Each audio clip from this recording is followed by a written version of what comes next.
Welcome back, everyone, to another episode of the CBL X's and O's podcast for season 2023. Got Beck McIntyre out of the Horsham Hornets joining me today, and we're sitting down to preview what is going to be round 15 this weekend in the Southwest Conference. And only two men's games this weekend, and unfortunately, they're not going to affect our top four ladder positions, but they will affect the bottom half of the ladder potentially, depending on who gets the wins. Yeah, absolutely. And, as we've talked about, we probably don't really talk too much about the individual accolades, but these games are all going to count to MVP votes, potential All-Star 5 nominations, Defensive Player of the Year. So, as much as there isn't anything in regards to your team goals, but there's still some individual goals. And as we've seen some pretty impressive performances from some, individuals in some of these teams all season, these games could absolutely be vital to some of those awards, I would imagine.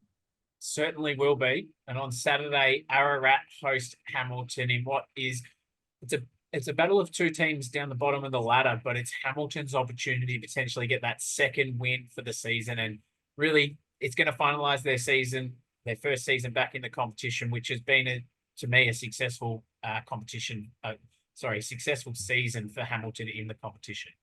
Absolutely. And it's a big shout out to Kira and the whole Hamilton board there, because I know it was touch and go at the start of the season for them to get enough volunteers and helpers and coaches to actually get this team on the floor. But I think they should all sit back and give themselves a massive pat on the back and be really proud of what they've achieved. And, they've created that standard now. And I think some ripping games have been held at, Hamilton Stadium. They're getting the crowd back. So, we've talked about this a lot. It's successful. It was successful before they started to have the team in the competition. So, I always say it takes 3 to 5 years generally from a core group of a team to build for a championship, no matter what sport you're in.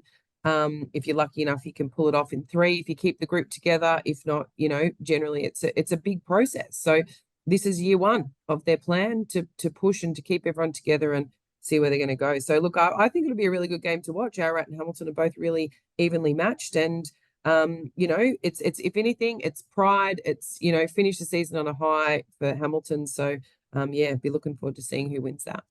That's it. Ararat got the win last week against Millicent, so they've got a bit of momentum at the moment, let's call it. Potentially hoping they'll go in and make it 2 from 2 wins, because on Sunday they take on the Terang Tornadoes, and obviously we've said all season Terang was the underdog. They're the team that's just missed out on the finals, and their offensive capability can cause some big issues for teams. Yeah, absolutely. So we'll be looking forward to seeing, like Riley Hutchins is the 3rd top scorer for Terang. He's had a fantastic season. So, he's shot like so many 3-pointers, and yeah, it'll be interesting to see how that all ends up. But Terang, they won't want to. I don't think any team ever goes on the court wanting to lose anyway. So all these games they've got a lot to fight for. They've got pride, all those things, and you want to finish the game. You want to finish the season on a high, and it's gonna be then we can look forward to seeing what's going to happen in seasons to come. But lots to look forward to. That's it. 2 games this weekend in round 15 in the Southwest Conference. That's our previews done and dusted for the regular season. We'll jump on a call after the weekend to review these 2 rounds, and then later in the week we'll jump on to preview what will be the semi-finals in the Southwest Conference, which we're getting excited. We're getting closer to. So good luck to players and coaches this weekend, and for everyone else, stay tuned.